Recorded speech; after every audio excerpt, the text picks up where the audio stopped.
আসসালামু আলাইকুম।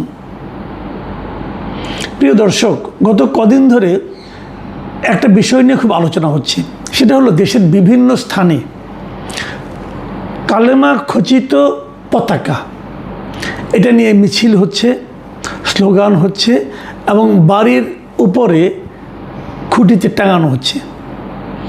এবং এই কালেমাটা সাদা কাপড়ের উপর কালোতে, কোথাও আবার কালো কাপড়ের উপর সাদা রঙের।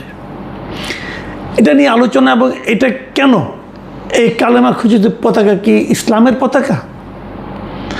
এমন কোনো প্রমাণ এখন পর্যন্ত পাওয়া যায়নি। তবে এই পতাকাটা আমরা কিছুটা দেখেছি দুটো জায়গায়। একটা দেখেছি আমাদের দেশের হিজবুত তাহরির, তারা এই ধরনের একটা পতাকা ব্যবহার করে, এবং আন্তর্জাতিক যে জঙ্গি গোষ্ঠী হিসেবে পরিচিত আইএসআইএস, এই আইএসের পতাকাতেও অনেকটা এরকম কালেমা খচিত। তো এই পতাকাটা এখানে দেখাচ্ছে কেন? আমরা অনেক সময় শুনেছি যে এই বিশ্বকাপ ফুটবল উপলক্ষে যে বিভিন্ন দেশের পতাকা বিভিন্ন জায়গায় টাঙানো হয়, সেই পতাকার পরিবর্তে ইসলামের পতাকা টাঙানোর জন্য একটা আহ্বানও আমরা বিভিন্ন আলেমের কণ্ঠে শুনেছিলাম। আমি খেলে আপনাদের একটা কথা বলতে চাই। আপনারা ভাবুন তো, আমরা এই আলোচনাটা করছি 2026-এর জুলাই মাসে। 2024-এর জুলাইয়ের কথা ভাবুন, অথবা তারও আগের কথা ভাবুন। এ ধরনের পতাকা নিয়ে প্রকাশ্যে মিছিল কিংবা বাড়ির ছাদের উপর টাঙিয়ে দেওয়া ওই সময় কি সম্ভব ছিল? তাহলে আমরা কি বলবো যে 24-এর জুলাই আন্দোলনের পর আমরা যা কিছু পেয়েছি অথবা যা কিছু পেতে চেয়েছি, তার মধ্যে যে ফারাকটা ছিল, সেই ফারাকের মধ্য দিয়ে এই পতাকাটা ঢুকে গেছে? কারণ এই পতাকার মধ্যে, এই ধরনের পতাকা নিয়ে মিছিল করার ব্যাপারে আমরা এখন পর্যন্ত সরকারের দিক থেকে কোনো ধরনের পদক্ষেপ নিতে দেখিনি। সরকার হয়তো বলবে, হতে পারে যদি কেউ ধর্মপ্রেমিক হয়, ধার্মিক হয়, ইসলাম প্রেমিক হন, তারা যদি এই ধরনের পতাকা উড়াতে চান, আমাদের তো কোনো মানা নেই। হ্যাঁ, মানা নেই। যদি তাই হয়, তাহলে আবার আওয়ামী লীগের পতাকাতে মানা থাকবে কেন? এই প্রসঙ্গগুলো তো আলোচনায় আসবে। আমি এই আলোচনাগুলো করলাম এই কারণে যে আমি কিন্তু জুলাই মাসে গতকালকে একটা প্রোগ্রাম করেছিলাম যে আমাদের জুলাইয়ের আন্দোলনটা কিভাবে কি হয়েছিল, এবং ওই আন্দোলন নিয়ে আওয়ামী লীগ বিএনপির মূল্যায়নটা কী ছিল, তাদের বর্তমান মূল্যায়নটা কী, তাদের আচরণে কী বোঝা যায়, এগুলো নিয়ে আমি একটা আলোচনা করেছিলাম। এবং এটা এখন সবাই মানবেন, জুলাই আন্দোলনের সময়, গত 2024-এর জুলাই আগস্টে যে আন্দোলন ছিল, সেই আন্দোলন ধাপে ধাপে যেভাবে এক দফার আন্দোলনে পরিণত হলো, সেই আন্দোলনের মূল যে লক্ষ্য ছিল, সেই লক্ষ্য থেকে আমরা এখন যোজন যোজন দূরে অবস্থান করছি। দেখুন, মাত্র 2 বছরের মাথায়, আমি যদি আরও সংক্ষেপ করে বলি, মাত্র 1 বছরের মাথায় আমরা দেখেছি। কারণ 2025-এর যে জুলাই আন্দোলনের বর্ষপূর্তি ছিল, সেখানেও আমরা এই হতাশাই সাধারণ মানুষের মধ্যে দেখেছি। তাহলে এই প্রশ্নটা কিন্তু অনেকেই করেন যে জুলাই আন্দোলন তাহলে ব্যর্থ কি হয়ে গেল, অথবা যদি ব্যর্থ না হয় তাহলে কী? এটা কি সার্বিকভাবে ব্যর্থ হয় নাই, আংশিকভাবে ব্যর্থ হয়েছে? কিছু কি অর্জিত হয়েছে? হ্যাঁ, আমি বলবো কিছু অর্জিত হয়েছে। কিছু অর্জিতটা কীভাবে হলো? যে শেখ হাসিনার যে শাসন ছিল, সেই শাসনটা জুলাই আন্দোলনের মাধ্যমে তার পতন হয়েছে। এটা হলো অর্জন।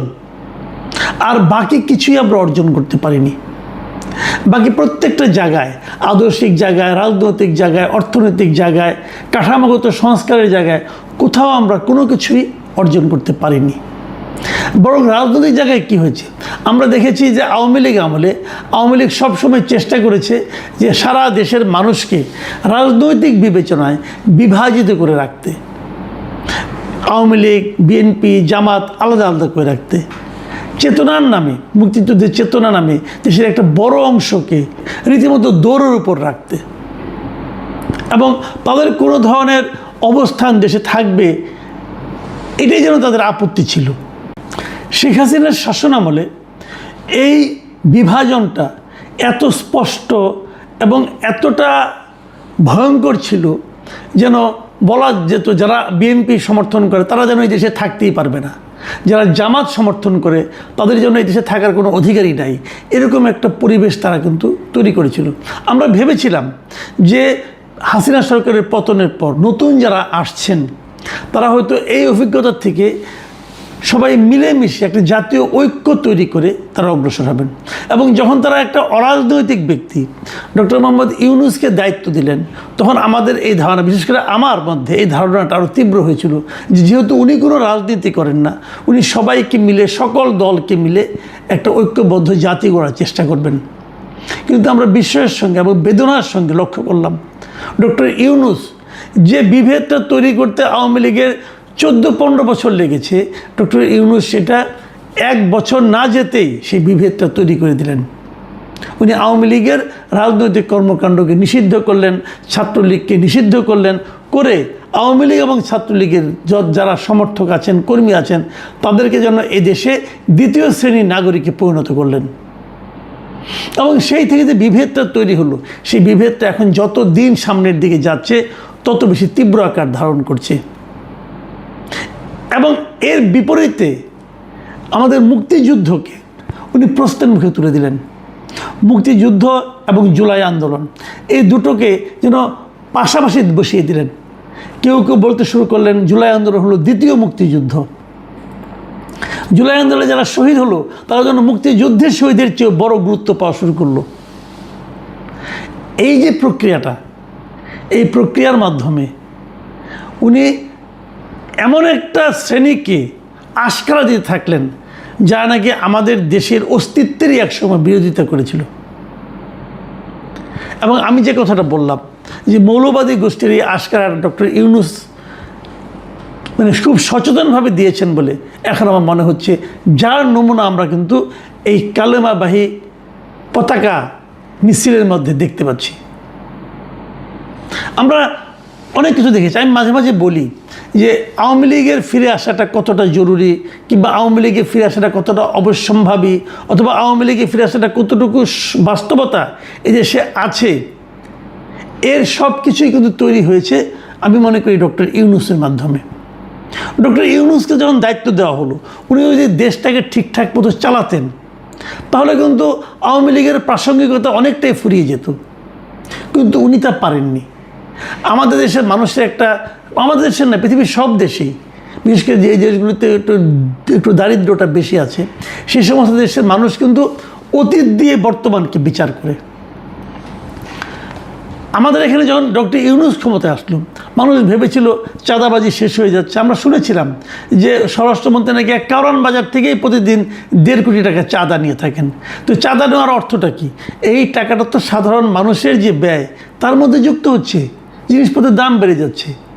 আমরা ভেবেছিলাম চাঁদাবাজির অবসান ঘটবে, জিনিসপত্রের দাম কমবে, সাধারণ মানুষ একটু নিশ্চিন্তে থাকবে, কিন্তু সেই জিনিস আমরা বাস্তবে দেখতে পেলাম না। আমরা দেখলাম সে আগের মতোই সব চলছে, এবং কোনো কোনো ক্ষেত্রে আগের চেয়েও খারাপ অবস্থা তৈরি হলো। এখন যখন সাধারণ মানুষ দেখে যে বর্তমানের অবস্থা আগের চেয়ে খারাপ, তখন মানুষ কিন্তু আগের প্রতি একটু আগ্রহী হয়ে ওঠে। যে কারণে আমরা 6 মাস যেতে না যেতেই বিভিন্ন মানুষের মুখে উচ্চারিত হতে শুনলাম যে আগেই ভালো ছিলাম। ডক্টর ইউনূস একটা অসাধারণ সুযোগ পাওয়ার পরও সে সুযোগটা নষ্ট করেছেন। প্রথমে আমি ভেবেছিলাম উনি বোধহয় না বুঝে নষ্ট করেছেন, পরে আমরা দেখেছি উনি ইন্টেনশনালি এই কাজটা করেছেন। উনি এই কাজটা করেছেন হলো যে এই ধরনের ফার্দার যাতে নাকি আর কোনো আন্দোলন না হতে পারে স্বৈরাচারের বিরুদ্ধে, শাসক গোষ্ঠীর বিরুদ্ধে, সেই জিনিসটাকে নষ্ট করে দেওয়ার জন্য এটা করেছেন। যেমন উনি এই 2-3 জন স্টুডেন্টকে ওনার ক্যাবিনেটে সুযোগ দেওয়ার মাধ্যমে, উপদেষ্টা বানানোর মাধ্যমে পুরো যুবক শ্রেণীর, পুরো যুবক গোষ্ঠীর মধ্যে যে ঐক্যটা গড়ে উঠেছিল অন্যায়ের বিরুদ্ধে, সেই ঐক্যটাকে ভেঙে দিয়েছিলেন। এদেরকে উনি দুর্নীতিতে লিপ্ত করেছিলেন। এদের পাশাপাশি সারা দেশে যত ইয়াং শ্রেণী ছিল যারা নিজেদেরকে বৈষম্য বিরোধী ছাত্র আন্দোলনের সদস্য বলতো, তারা সবাই কিন্তু, সবাই মানে ধরেন তার 90% আমি বলবো, নানা ধরনের দুর্নীতিতে, প্রভাব বিস্তারে, মাস্তানিতে লিপ্ত হয়ে পড়েছিল। এভাবে উনি একটা জেনারেশনকে করাপশনের মধ্যে ঢুকিয়ে দিয়েছেন এই ডক্টর ইউনূস। এবং এর পাশাপাশি তিনি যেটা করেছেন, জাতীয় পর্যায়ে আমাদেরকে, আমরা আগে বলতাম যে আওয়ামী লীগ সরকার ভারতের অনুগত সরকার, উনি পুরো দেশটাকে ভারতের পরিবর্তে অনেকটা যুক্তরাষ্ট্রের কাছে একটা গোলামি চুক্তির মধ্যে আবদ্ধ করেছিলেন। বিদেশি কিছু লোকজনকে নিয়ে এসেছিলেন, এনে তাদের মাধ্যমে আমাদের সংস্কার করবেন, আমাদেরকে জ্ঞান দিবেন, দেশকে কীভাবে চলতে হবে সেই জ্ঞান দেওয়ার জন্য আলী রিয়াজ, মনির হায়দার এদেরকে নিয়ে এসেছিলেন। তারা কি একটা দলিলপত্র বানিয়ে দিয়ে গেছে, দিয়ে তারা কোথায় এখন? তারা কিন্তু সব ভেঙে গেছে। এরা কেউ তো এই দেশকে তারা ফিল করে না, তারা তো এই দেশের মানুষ নয় আসলে। তারা যুক্তরাষ্ট্রকে মনে করে তাদের দেশ।